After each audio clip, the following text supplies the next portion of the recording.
The only way to learn mathematics is to do mathematics. আসসালামু আলাইকুম সুপ্রিয় শিক্ষার্থীবৃন্দ, ম্যাথমেটিক্স পড়াতে সবাইকে স্বাগত। আমরা পড়ছি নবম দশম শ্রেণীর প্রথম অধ্যায় বাস্তব সংখ্যা। গত ক্লাসগুলোতে আমরা পড়ছিলাম এই অধ্যায়ের বেসিক সম্পর্কে।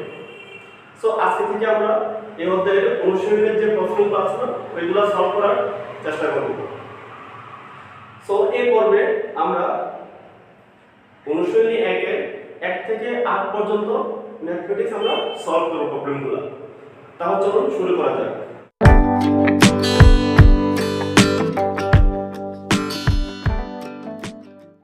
অনুশীলনী 1 নম্বর কোশ্চেনে বলা আছে যে নিচের কোনটি অমূলদ সংখ্যা? আমরা কি জানি? আমরা জেনে আসছি যে অমূলদ সংখ্যা কাকে বলে? যে সংখ্যাগুলোকে p/q আকারে প্রকাশ করা যায় না তাদেরকে বলা হয় কি? অমূলদ সংখ্যা। তার মানে এখান থেকে যে সংখ্যাগুলোকে p/q আকারে প্রকাশ করা যাবে তারা কখনো অমূলদ হবে না। সো আমরা দেখব কোন সংখ্যাটাকে p/q আকারে প্রকাশ করা যায় না সেটাই হবে আমাদের অমূলদ সংখ্যা। তাহলে দেখা যাক। আমরা এটা নিয়ে কাজ করি 0.3 পৌনঃপুনিক। ওকে, সো 0.3 টা এটা পৌনঃপুনিক সংখ্যা। আমরা বলছি যে পৌনঃপুনিক সংখ্যা একটা মূলদ সংখ্যা। কেন? কারণ এটাকে ভগ্নাংশ আকারে প্রকাশ করা যায়। যেমন এটাকে লেখা যায় 3 - 0 / 9, অর্থাৎ 3/9 লেখা যায় এটাকে। আচ্ছা, তার মানে কি এটা আমার অমূলদ না, এটা মূলদ। তারপর দেখি পরেরটা কি হয়, √16/9, √16/9 এটা কি হচ্ছে? আমরা জানি 16টাকে একটা পূর্ণবর্গ সংখ্যা, √9 কে একটা তাও একটা পূর্ণবর্গ সংখ্যা। তাহলে আমরা কবে এটা কি √16 √9 এটাকে এইভাবে লেখা যায়। তাহলে এটা আছে 4 এটা 3, তাহলে এটা কি 4/3। তার মানে এটাও একটা কি ভগ্নাংশ সংখ্যা, তার মানে এটা মূলদ নয়। আচ্ছা, তারপর আসা যাক এই সংখ্যাটা, তাই না? গ 3√827। ওকে, আচ্ছা দেখা যায় এটা কি লেখা যায়? এটাকে লেখা যায় যে 2 কিউব, 8 কে লেখা যায় 2 কিউব, এবং এটার উপরে আছে কিউব পাওয়ার। হ্যাঁ, এটাকে লেখা যায় 3 কিউব। এটা আছে কি ঘনমূল, ঠিক আছে? তাহলে আমরা জানি যে ঘনমূল এবং পাওয়ার কাটা যায় 2, ঘনমূল পাওয়ার কাটা 3, আছে 3। তাহলে এটা আমার আসছে কি 2/3। তার মানে এটাও কি না অমূলদ নয়। তাহলে আমরা মূলদ কোনটা হবে? মূলদ হবে এটা। কেন হবে? কারণ আমরা জানি কি √3 একটা অমূলদ সংখ্যা, কারণ সকল সংখ্যার বর্গমূল একটি অমূলদ সংখ্যা, শুধুমাত্র পূর্ণবর্গগুলো ছাড়া। তার মানে এটা কি পূর্ণবর্গ না, সুতরাং এটার বর্গমূলটা কি হবে? একটা অমূলদ সংখ্যা হবে। আর কোনো অমূলদ সংখ্যা দিয়ে কোনো কিছুকে যোগ বিয়োগ গুণ ভাগ করলে ওইটাও কি একটা অমূলদ সংখ্যা। আশা করি ক্লিয়ার। তাহলে আমার আনসার হবে এটা। তারপরটা আসলে a b c d ক্রমিক সংখ্যা, স্বাভাবিক, ক্রমিক, স্বাভাবিক সংখ্যা। এই চারটা ক্রমিক স্বাভাবিক সংখ্যা হলে নিচের কোনটি পূর্ণবর্গ হবে? আচ্ছা, আমরা কি জানি পূর্ণবর্গ সংখ্যা মানে কি? পূর্ণবর্গ সংখ্যা মানে যে সংখ্যাকে রুট করলে একটা পূর্ণ সংখ্যা আসে। যেমন √9, এটা কি লেখা যায় 3, 3 × 9, √16, 4 × 16। সো এই সংখ্যাগুলো কি বলা হবে? পূর্ণবর্গ সংখ্যা। তার মানে কোন সংখ্যার উপর যদি কি স্কয়ার থাকে, এটা যেটা হবে না এই সংখ্যাটা কি বলবো আমরা? একটা পূর্ণবর্গ সংখ্যা। ক্লিয়ার? এখন দেখো, তাহলে আমাকে দেখতে হচ্ছে এখানে কোনটা কি পূর্ণবর্গ হচ্ছে। তাহলে কি বলছে? চারটা ক্রমিক স্বাভাবিক সংখ্যা। তাহলে আমরা এক কাজ করব, যখন তোমাদেরকে এই ধরনের ম্যাথগুলো দেওয়া থাকবে পরীক্ষার মধ্যে, তোমরা একদম জয়টা বলে ওইটা সংখ্যা ধরে নিবা। তাহলে চারটা ক্রমিক বলছে, আমি চারটা ক্রমিক সংখ্যা ধরে নেব 1 2 3 4। তুমি চাইলে 10 11 12 13 চারটা ক্রমিক সংখ্যা হইলে হয়েছে। তো আমি ছোট ধরে নিয়ে কাজ করব। কেমন? তোমার ইচ্ছা মতো চারটা সংখ্যা ধরে নাও। এখন ধরো এই চারটা সংখ্যা, এই চারটা সংখ্যাটা, তাহলে বলছে কি নিচের কোনটা পূর্ণবর্গ হবে? তো আমরা দেখি চারটা গুণ করছে এখানে, আমরা গুণ করে দেখি 2 একে 2, 3 দুগুণে 6, 3 ছাড়া 12, এটা কি হচ্ছে 12, 12 কে গুণ করব অবশ্যই না, সুতরাং আমার आंसर এটা হবে না। এটা দেখি আমরা ab, এটা ab হলে 2 প্লাস cd, তাহলে 3 ছাড়া 12 সমান কত 14। আচ্ছা 14 কি পূর্ণবর্গ সংখ্যা? অবশ্যই না, সুতরাং এটাও হবে না, এটাও ক্রস। আচ্ছা তারপর এটা দেখি আমরা abcd প্লাস 1, ঠিক আছে, তাহলে গুণ করে দাও 2 একে 2, 3 দুগুণে 6, 4 6 24, 2 একে 2, 3 দুগুণে 6, 4 6 24, 24 এর কত 25, আর এর আগেরটা কত হবে? এটা 24 হবে, এটা आंसर কত হবে 24, এবং এটা হবে কত 2 একে 2, 3 ছাড়া 12, তাহলে এটা आंसर হবে 14, ঠিক আছে, তাহলে এটা হবে 25। আচ্ছা 25 এর পূর্ণবর্গ সংখ্যা? অবশ্যই 25 টা কি একটা পূর্ণবর্গ সংখ্যা, আমরা জানি 5 5 25, তো আমার आंसर এটা হবে, এটা রাইট। তোমরা দেখবা এটা হবে না, কারণ এটা হবে 25 ডিগ্রি, এটা হবে কত 24 হবে। আশা করি তোমরা বুঝতে পারছো বিষয়টা। তারপর আসো 3 নাম্বারটা। 3 নাম্বারটা কি বলছে যে 1 থেকে 10 পর্যন্ত মৌলিক সংখ্যা কয়টি? মৌলিক সংখ্যা কাকে বলে? আমরা জানি যে সংখ্যাগুলোকে 1 এবং ওই সংখ্যা ছাড়া আর কোনো সংখ্যা দিয়ে ভাগ করা যায় না, তাদেরকে বলা হয় কি মৌলিক সংখ্যা। আমাকে বলছে যে 1 থেকে 10 এর পর্যন্ত মৌলিক সংখ্যা কয়টা আছে?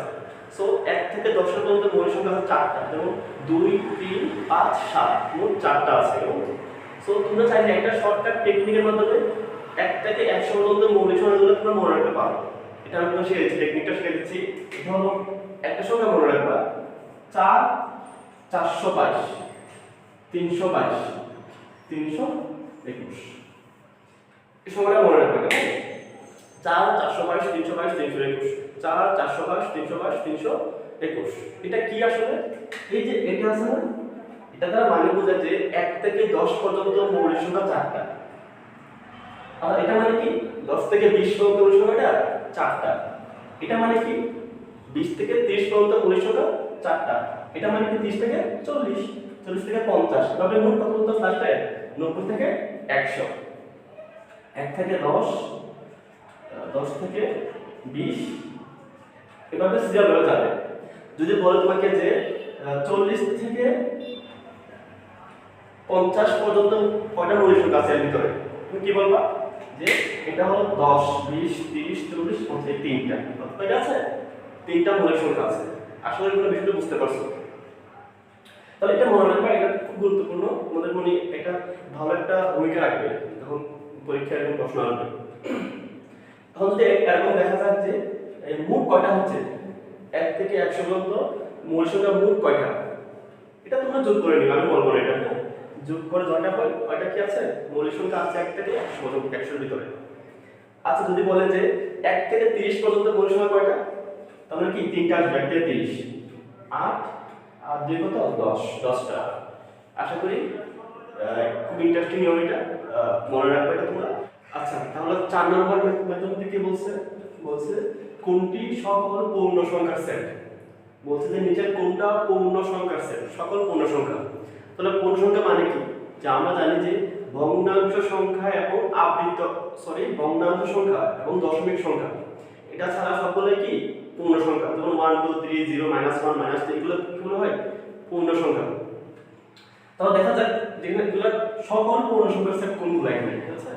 দেখো তো এই সেটটা আছে না, এখানে কি সবগুলো পূর্ণ সংখ্যা, কিন্তু এখানে কি দেখো তো -4 -2, এখানে তো -1 নাই, অর্থাৎ -4 এর মানে ছোট সবগুলো আছে, 4 এর সবগুলো আছে, আর -1 1 নাই এই সেটের ভিতরে। তাহলে এই সেটে কি -1 1 যেহেতু নাই, এটা কি সকল পূর্ণ সংখ্যার সেট হতে পারে না। এটা দেখো এখানে 3 -3 পরে কি হওয়ার কথা -2, তাহলে এখানে -2 নাই 2 ও নাই, তাহলে এখানে পূর্ণ সংখ্যা সকলগুলো আসে নাই, তাহলে এটাও কি আমাদের হতে পারে না।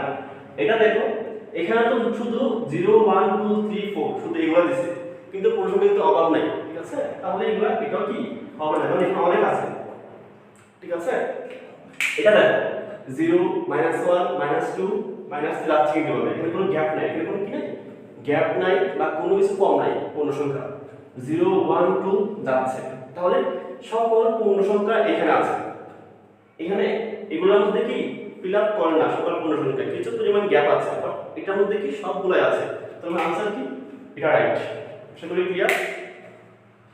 5 নম্বরে কি বলছে দেখো, বলছে বাস্তব সংখ্যার ক্ষেত্রে রিয়েল নাম্বার, যেটা আমি বলছিলাম যে সকল সংখ্যা বাস্তব সংখ্যা, বাস্তব সংখ্যার ক্ষেত্রে দুইটি জোড় সংখ্যার গুণফল এর গুণিতক কি সংখ্যা জোড়, দুইটা জোড় সংখ্যা গুণফলের গুণিতক কি হবে জোড় সংখ্যা হবে, কথাটা সত্যি কিনা। সো এটা দেখার জন্য আমরা ধরে নিব এরকম ম্যাথমেটিক্সের মধ্যে আমরা কি ধরে নিব সংখ্যাগুলো। যেমন এর আগে দেখছিলাম না 1 2 3 4 ধারাবাহিক ক্রমিক সংখ্যা, এখন তো ধরে নেব কি বলছে, বেজোড় সংখ্যার বর্গ একটি কি সংখ্যা বেজোড় সংখ্যা।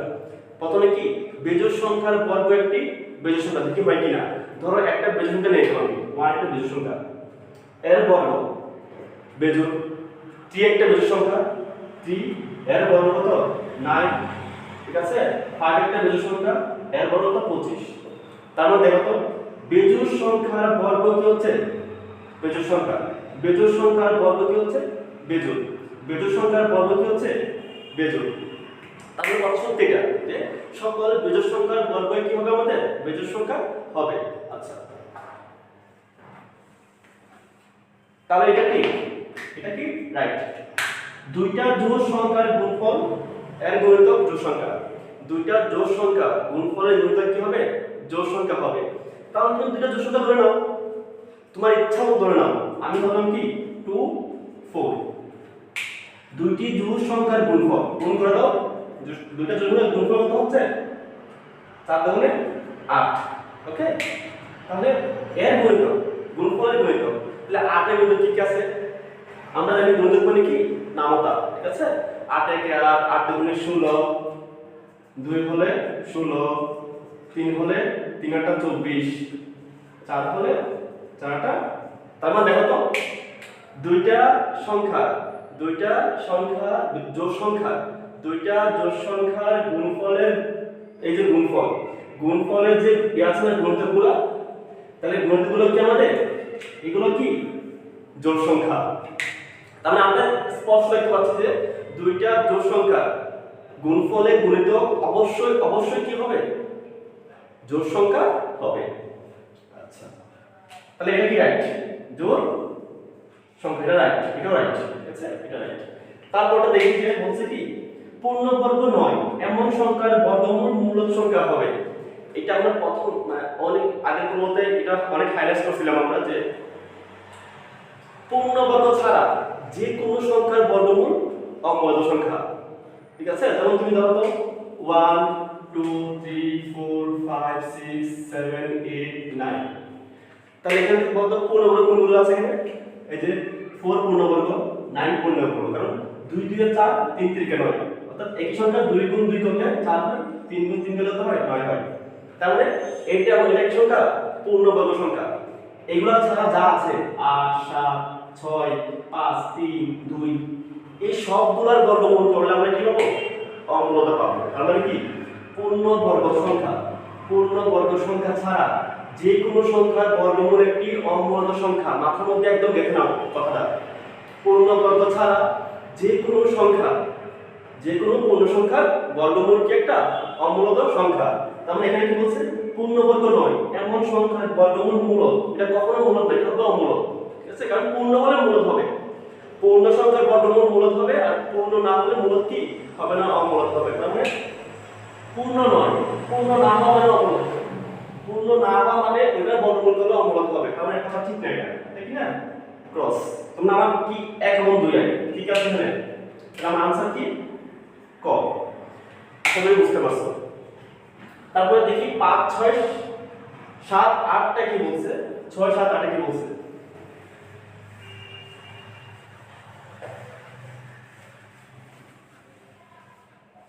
তাহলে 6 নম্বর কোশ্চেনটা দেখি আমরা। 6 নম্বরে কি বলছে, নিচের তিনটি ক্রমিক স্বাভাবিক সংখ্যার গুণফল নিচের কোনটি দ্বারা বিভাজ্য হবে। তিনটি ক্রমিক স্বাভাবিক সংখ্যার গুণফল নিচের কোনটি দ্বারা কি হবে বিভাজ্য হবে। তার মানে তুমি যদি তিনটা ক্রমিক স্বাভাবিক সংখ্যা গুণ করে দাও তাহলে কোন সংখ্যার দ্বারা এটাকে নিঃশেষে ভাগ করা যাবে, ঠিক আছে? তাহলে আমরা বলছিলাম যে এই ধরনের কোশ্চেন দেওয়া থাকে সংখ্যাগুলো আমরা সহজভাবে ধরে নেব, ঠিক আছে? তাহলে ক্রমিক সংখ্যা মানে কি, যে সংখ্যাগুলো সবসময় পাশাপাশি দুটো সংখ্যার পার্থক্য সবসময় সমান হয় তাহলে কি হয় ক্রমিক সংখ্যা। যেমন তিনটি ক্রমিক স্বাভাবিক সংখ্যা বলছে না, তাহলে 1 2 3 নিয়ে যাও। তুমি চাই ধরে নাও 4 5 6 100 101 102 তোমার ইচ্ছা ধরে নিতে পারো তিনটা। ছোট করে ধরলে আমাদের জন্য সোজা একটু বেশি সহজ হয় একটু, ঠিক আছে? তাহলে 1 2 3 তিনটা নিলাম। তিনটি ক্রমিক স্বাভাবিক সংখ্যা, এগুলো কি আবার স্বাভাবিক সংখ্যা। কারণ ন্যাচারাল নাম্বার কি জানি যে 1 2 3 4 এক থেকে শুরু করে একদম চলবে, 1 2 3 4 5 6 7 এভাবে চলবে। তাহলে এটা ক্রমিক প্লাস স্বাভাবিক দুইটাই সংখ্যার গুণফল। তিনটা গুণ করে দাও কি হচ্ছে 3 দুগুণে 6, 3 দুগুণে কি হচ্ছে 6। তাহলে তিনটা ক্রমিক স্বাভাবিক সংখ্যার গুণফল আমরা কি পেলাম, তিনটা ক্রমিক স্বাভাবিক সংখ্যার গুণফল কত পেলাম 6 পাইলাম। ওকে, বলতে নিচের কোনটা দ্বারা বিভাজ্য, এই গুণফলটা নিচের কোনটা দ্বারা বিভাজ্য। তাহলে গুণফল কি পেলাম আমরা 6 পেলাম। তাহলে 6 কোনটা দ্বারা বিভাজ্য, 6 কি 5 দ্বারা ভাগ যায় না, 7 দ্বারা যায় না, 11 দ্বারা 9। তার মানে কি আমার आंसर হলো কি 6। আশা করি ক্লিয়ার। आंसर কত 6, কারণ 6 দ্বারা কি এটা বাদ যাচ্ছে। তাহলে তিনটা ক্রমিক সংখ্যার গুণফল কি 6 দ্বারা বাদ যায়, 6 একে 6। আশা করি বুঝতে পারছো। অর্থাৎ এরকম ম্যাথগুলো যদি পরীক্ষা আসে তোমরা সংখ্যাগুলো ধরে নিবা, জোড় সংখ্যা বলো বিজোড় সংখ্যা বলো ক্রমিক বলো তোমরা ধরে নিবা তোমার ইচ্ছা মতো।